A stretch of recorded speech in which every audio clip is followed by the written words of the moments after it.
Welcome to the Blockchain Real Estate Podcast, sponsored by the Blockchain Real Estate Summit. Don't forget to mark your calendars for the Blockchain Real Estate Summit 2025, happening online from September 23rd through the 25th for our worldwide audience, with over 50 renowned real estate and blockchain experts and academics representing over 30 countries from around the world. Visit blockchainrealestatesummit.com for more information about the event and to subscribe to our newsletter for the latest updates on innovations in the blockchain and real estate sectors. That's blockchainrealestatesummit.com. Enjoy the show. Security token projects.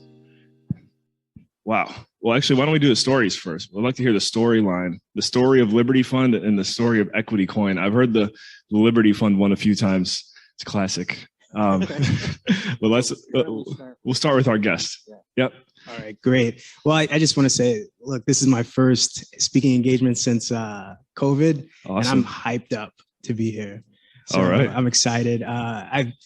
Vernon J, I've been in multifamily space since 2005, right out of college. I've done over 120 million in deals. Live in Orange County by way of Brooklyn, New York. I don't know if anybody's Brooklyn's not in the building. Yeah. Brooklyn's always everywhere. I've been in the blockchain space for about 6 years. I've been fortunate enough to go to Blockchain Connect over in San Francisco, Token 2049 over in Hong Kong, Dubai. We went to, I think it was the Blockchain Forum, hanging out with the sheiks, and it was great. I mean, before COVID, you've been able to move around. And then 4 years ago, I also started building up my own portfolio of assets in Brooklyn, New York. Last year, I rented out some of my units to use the program in New York called City FEPS, where they take homeless families and they provide permanent housing in buildings like mine, and they provide 5 years of guaranteed rent. They pay for 2 years of rent up front. They provide services for landlords to facilitate, the units. And, I've just driving over here, you see under the passageway, you've got tents. I just was in Seattle with my CTO last week, and he lives in a phenomenal place. He's a executive over at Starbucks. He's a cryptographer, but you're seeing homelessness rampant. Seattle, even in Austin, even in Brooklyn, even in North Miami. It's a pandemic of our time, right? And any given night, you have 500,000 people sleeping on the streets. So back to my story, when I started renting out my units to homeless families, the last one that we rented it to was with a young woman. She was a single mother. Her son was about 10 years old. And when I handed her those keys, she broke down in the craziest tears. I never before that moment felt more purposeful. And it was at that moment that I said, you know what, let me take my blockchain experience, let me take my real estate experience, and let me call my cryptographer friend of 9 years and start to build out a system where we can have communities own assets, and I can use my assets that I have as the first test cases for tokenization of affordable housing. Because when I think about the pain points that need to be addressed in America, homelessness is it. And even when you're talking about crypto, where does crypto have the best use cases and the most purposeful use cases? It's really in emerging markets, right? So when I'm a wealth manager by trade. So last week, I'll give you an example. We did a down leg for a client on a 1031 exchange, $40 million. And we did a CMBS loan, for the buyer. It's a pain in the butt, the process, but it's still pretty efficient, right? It's pretty efficient. But when you're talking about, we tried to do an affordable housing deal in San Francisco, and it becomes incredibly more difficult to do affordable housing deals, especially if the numbers don't line up. So you need those public and private sectors coming together in order to tackle this issue of homelessness. And I think EquityCoin is that way to do it. And we're starting in Brooklyn, East New York, Brooklyn. We have goals of going to North Miami, South Los Angeles, and then West Philadelphia, all those neighborhoods that are predominantly Black and brown, predominantly they need help, and they have tremendous value. So that's where we're at. And I'm excited to be here. I'm excited to talk about it.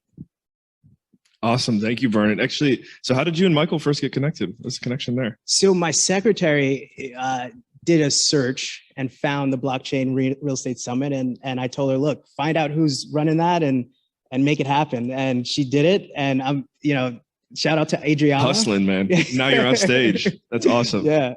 So we connected. We had a great phone call. And he didn't scare you too much? Say again? So he didn't scare you too much? Not too much. Okay. Not too much. I mean, this room is like the who's who in real estate and blockchain. So I'm just honored to be a part of it.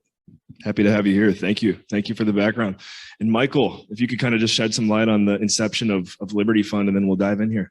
Yeah, I talked about it a little bit in the introduction this morning. I just saw that there's such a use case, and like Vernon, one of the things I look at is like there's $280 trillion of locked-in value in worldwide real estate. So it's not only the stuff that's happening here and the thing that's what I'm going to talk about a little bit with Liberty Fund, but I looked at it like there are, since 1990, billions of people that have come out of abject poverty into the middle class. And it's like, what do those people in the middle class, how can they get equity, even in their houses, even in, a piece of land, even in something, so that they can build wealth and grow wealth and everything else. So my original vision, and then taking it down to, the real is how do you get it, the rubber meeting the road was, at some point, everybody in Africa, everybody, in the world, everybody in Asia has a cell phone.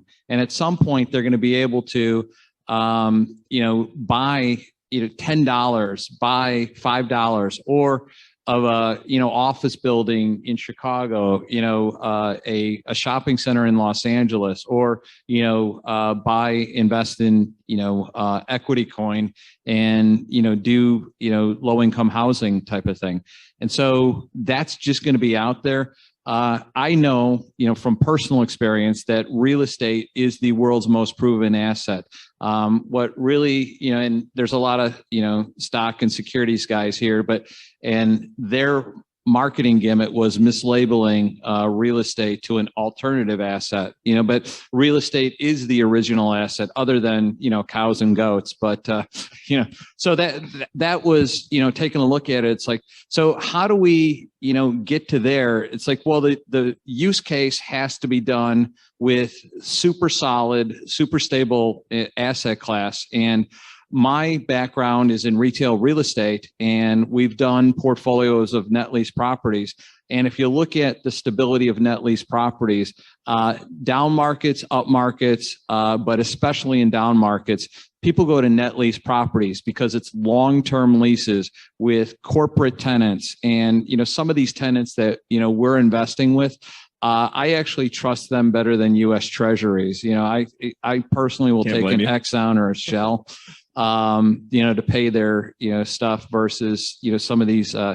But anyway, so that's, really where we went. We wanted to put together a stable, tradable, private real estate. And so we know, and I know from personal experience, that the most stable real estate is net lease properties. They're bonds wrapped in real estate. So that's how we ended up here.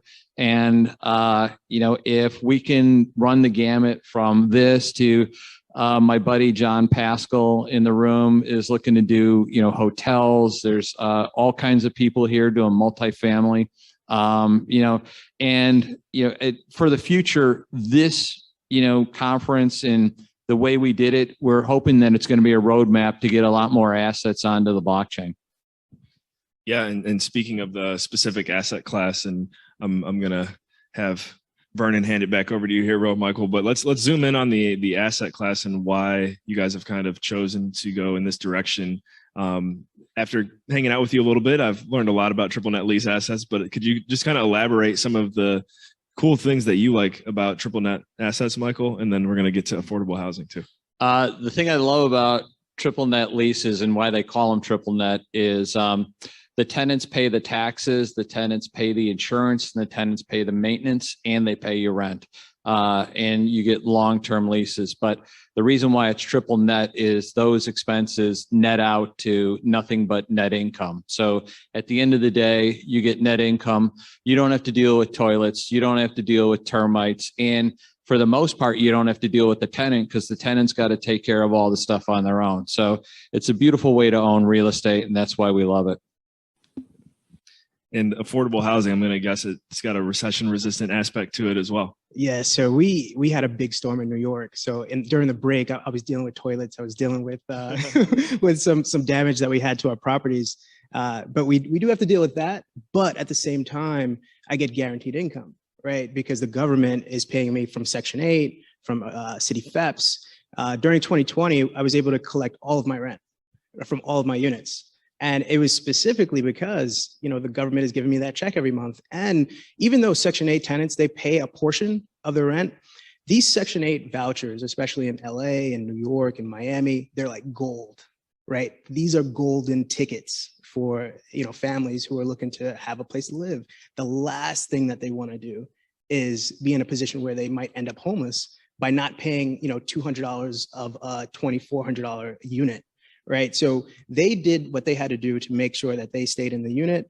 I collected rent from the government. And I think, on the blockchain space, and even as investors, I feel very comfortable getting investors on board because I know that for a fact that we're going to get this income coming in. So I think that's the main reason why, affordable housing attracted me.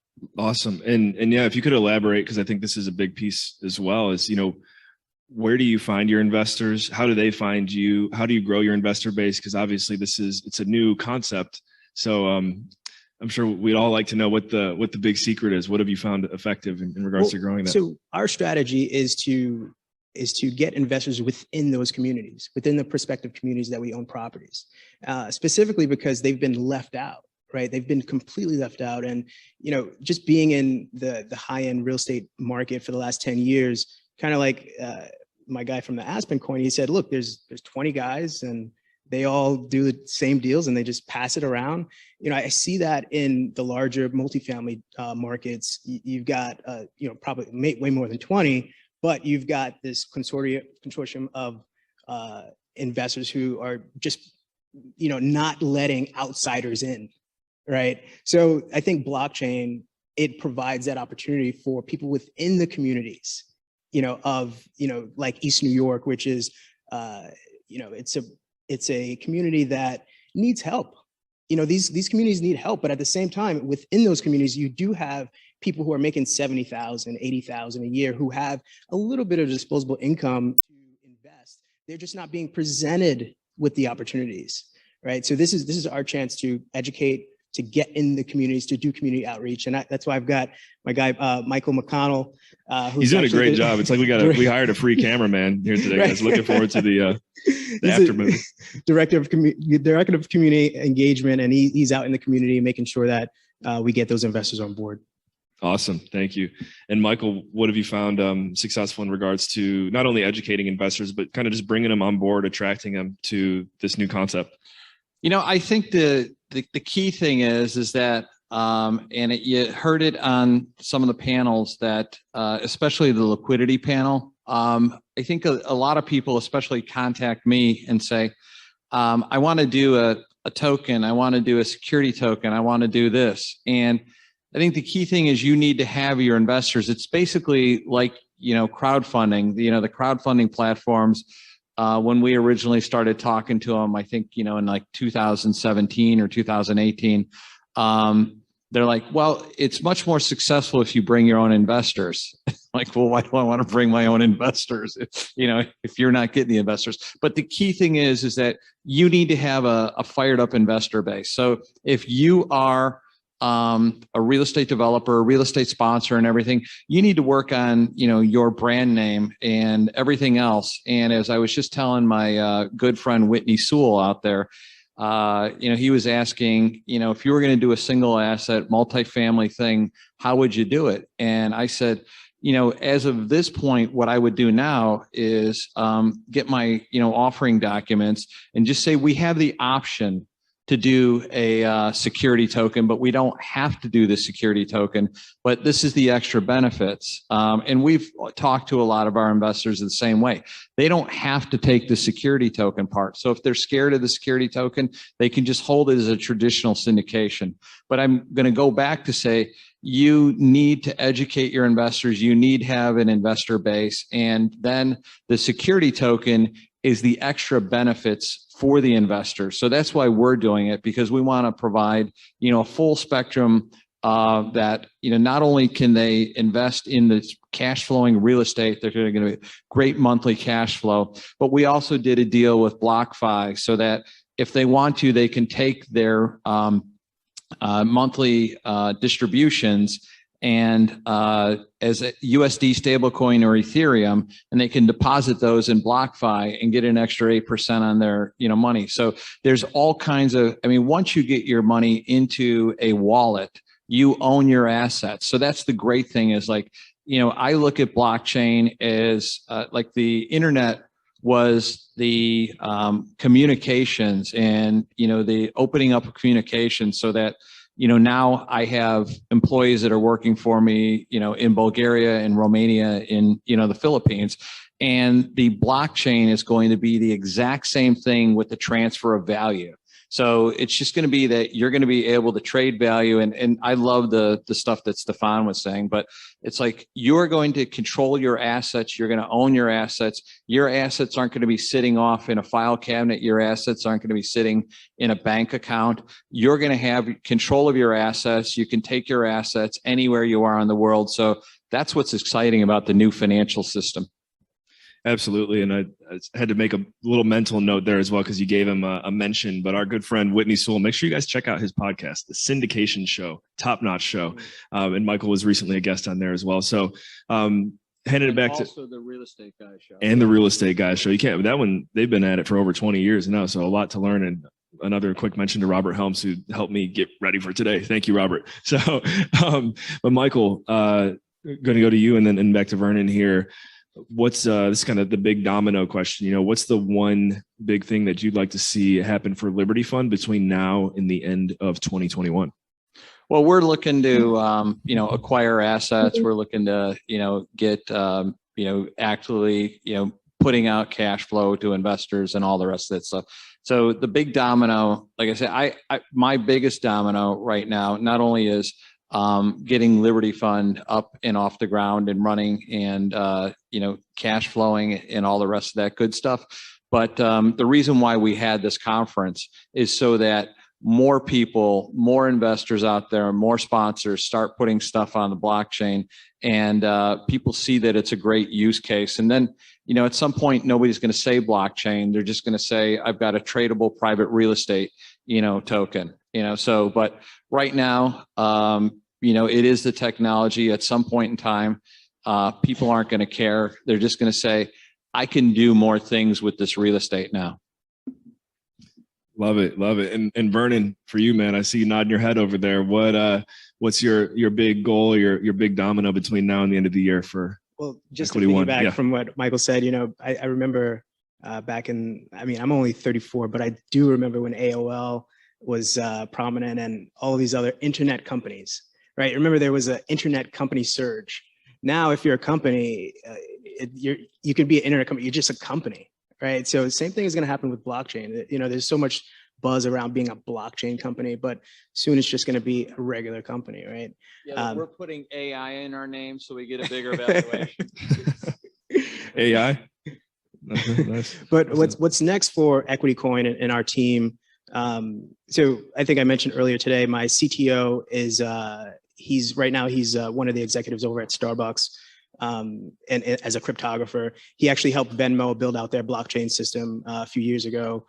He's been a friend for 9 years, and he's a tremendous guy. So our next leap is two things. We've got a Reg CF raise that's happening in about a week and a half. It's going to be launching. You guys can look out for that. You can just Google EquityCoin. And then we're building out a system called Equity Stream, which we like to call the Coinbase for real estate tokens. So we're allowing other real estate operators, other real estate owners in particularly opportunity zones, because we want to make a solid impact. And that's a big part of our DNA as a brand. So Equity Stream is, we're in phase 3, and we should be in beta pretty soon. So I'm excited about that. Love it. Love to see the just the purpose-driven efforts that it's clear that you guys are making there. I think that's going to carry the project very far, and I'm excited to see what happens once you get into like Miami and some of these maybe a little bit more friendly markets from a real estate perspective. That should be. You want to talk about that real quick? So we're in 4 markets that we're going into. First one that I already own assets in is East New York, and a part of our strategy is to own the media within those communities. And I think that's a big part that real estate. So you got this guy. Yeah, right. Yeah, there you go. real estate players, I think they make a mistake by not owning media. And in 2014, I'll just give you an example. I purchased eastnewyork.com as a way to own the community in which we own property. And now we have over 30,000 members within that community on the website, stakeholders. So I don't care if you're building a building, I don't care if you're opening up a business, starting a nonprofit, whatever you're doing, all roads lead through eastnewyork.com. So we're doing the same thing in North Miami. We're about to enter into the North Miami market, purchasing northmiami.com, and going through that whole process of owning the media, being able to be an asset to the community and to the stakeholders within the community, and then own the assets so that we can have inroads politically, economically, of course, and with the stakeholders. So East New York, North Miami, West Philadelphia is the third market that we're going to go to, and then South Los Angeles. I live on the West Coast in Orange County, so I see the need for it firsthand. Something's got to give. We've got to do something, right? Because nobody wants to live. I was, like I just said, I was in Seattle, and my CTO, he lives in this beautiful building, beautiful, like it's gorgeous, right? And then you walk outside, and you could get knocked in the head from somebody who has a mental condition, right? So I think we've got a mental health issue that we've got to tackle, and we've got a homeless issue that we've got to tackle. So I'm excited to just roll up my sleeves and get it done.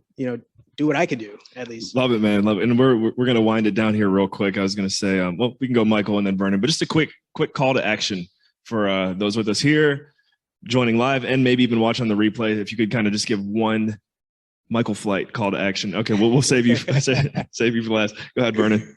What would I say? Learn and be in the room, right? I mean, from going to different events, I've met the CEO of Litecoin. I've hung out with the global operations officer for Ripple over in Dubai.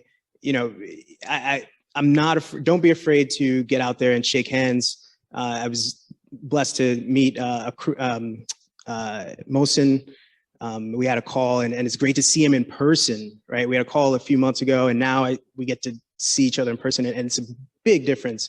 So I think now that the world is opening up, just don't be afraid to get about and do it. Love it. Don't be afraid to email Michael Flight. Yeah.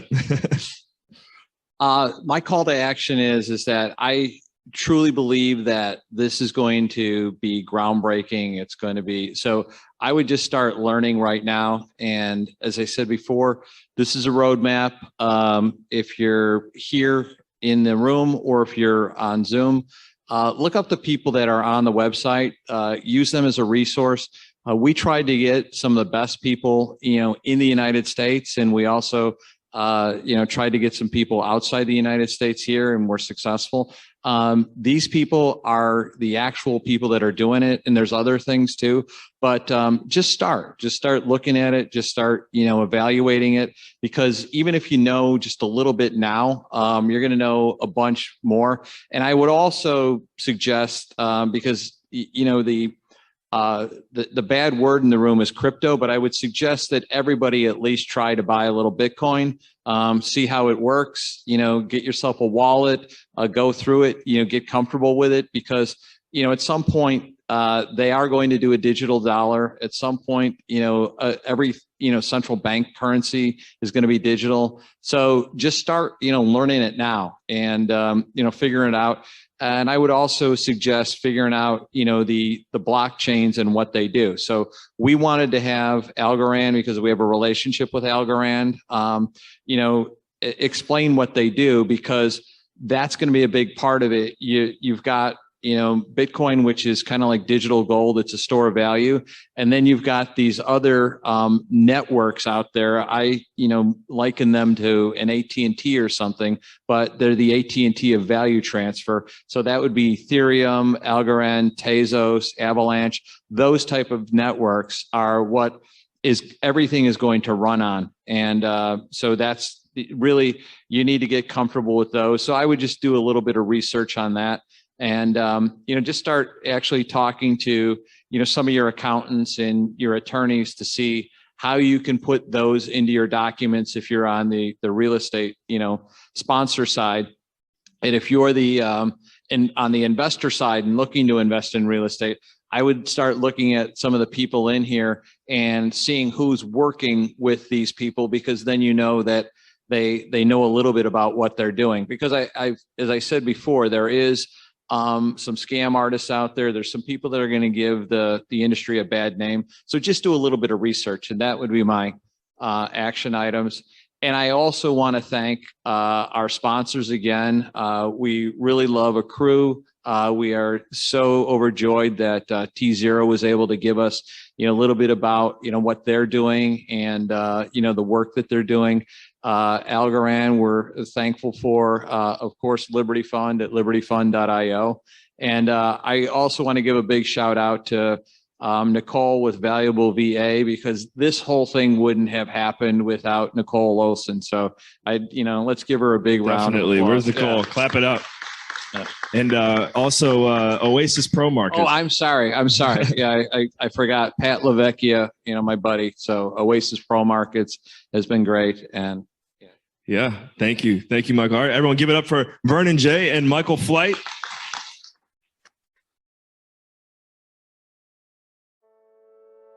Liberty Real Estate Fund invests in high-quality net lease commercial real estate. Liberty has designed a portfolio with some of the safest property investments. Net leases are long-term agreements between a property owner and a tenant, usually a large corporation. These leases also have built-in rent increases either every year or at different intervals. Net lease properties are historically some of the most stable and consistent investments because these tenants lock in long-term rent payments. You receive dependable monthly income without the wild swing and crashes of the stock market. Net lease properties are also known as triple net or NNN properties. These investment properties provide regular, consistent cash flow. With the tenants paying all the expenses, you don't need to worry about toilets, taxes, or trash. The Liberty Real Estate Fund portfolio is made up of multiple brand name, financially strong net lease properties. It is a portfolio, which is a collection of properties designed to provide geographic, tenant, and industry diversification.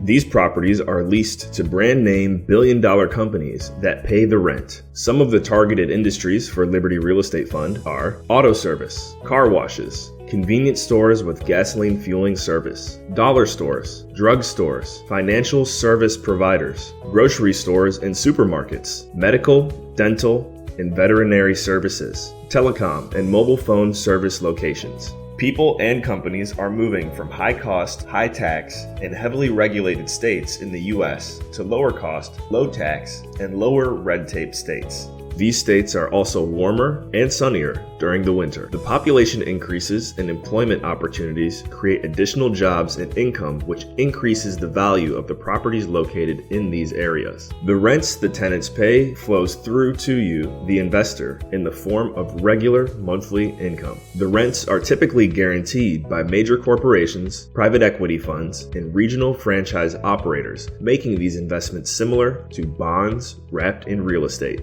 Net lease properties consistently have high occupancy rates through both up markets and downturns. The long-term leases lock in dependable monthly rental income, also tangible assets that have natural intrinsic value. Liberty Real Estate Fund is the world's first net lease security token fund. What does that mean for you, the investor? A security token is a digital share of the fund, which means it is a tradable asset that gives you extra options for liquidity, estate planning, and you control how and where you receive your income. You get liquidity with the ability to sell or trade person to person or list your shares on an exchange.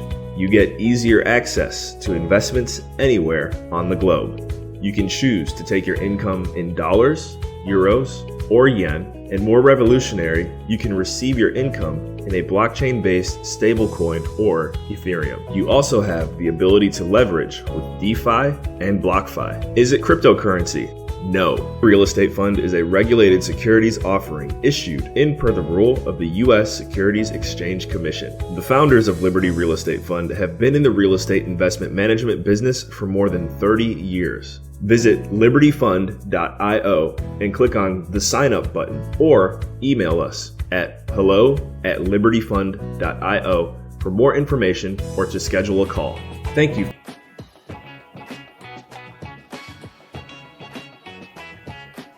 Thank you for tuning in to the Blockchain Real Estate Podcast, brought to you by the Blockchain Real Estate Summit. Don't forget to mark your calendars for the Blockchain Real Estate Summit 2025, happening September 23rd to the 25th, online for our global audience. Secure your tickets today at blockchainrealestatessummit.com/registration. If you enjoyed today's episode, please follow the Blockchain Real Estate Podcast on your favorite platform and leave us a review. Your feedback helps boost our visibility and allows us to reach more listeners like you. Have a guest in mind you'd like us to interview? Let us know by leaving a comment at blockchainrealestatessummit.com. Thanks again for listening, and we'll see you at the summit. Adam Carswell, the voice of Liberty. This podcast is solely intended for informational and entertainment purposes only and is not intended to provide tax, legal, investment, or accounting advice. You should consult your own tax, legal, accounting, or investment advisors before engaging in any transaction or undertaking. Thank you for listening to the Blockchain Real Estate Podcast, which is a part of the Blockchain Real Estate Summit Network. Go to blockchainrealestatesummit.com for more information, free reports, and giveaways with free stuff. Thank you.